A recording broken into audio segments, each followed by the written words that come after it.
આજે વહેલી સવારથી બનાસકાંઠામાં હવામાન વિભાગની આગાહીના પ્રમાણે જે પવનની ગતિ વધી છે, સતત મુશળધાર વરસાદ વરસી રહ્યો છે.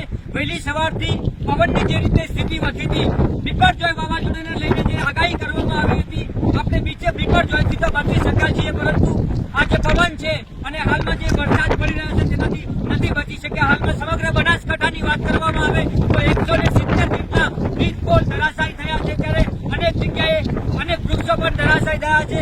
જાનમાલને નુકસાન થયું છે. બનાસકાંઠા જિલ્લા વહીવટી વિભાગની તંત્રની સતત નજર રહી છે, પરંતુ તેમ છતાં બનાસકાંઠા જિલ્લા કલેક્ટર અપીલ કરી રહ્યા છે કે સાવચેતીના ભાગરૂપે આપણે વ્યવસ્થિત જગ્યાએ ખસી જવું, કારણ કે હાલમાં જે પ્રકારના દ્રશ્યો સામે આવી રહ્યા છે, વહેલી સવારથી આ દ્રશ્યો તમને અમે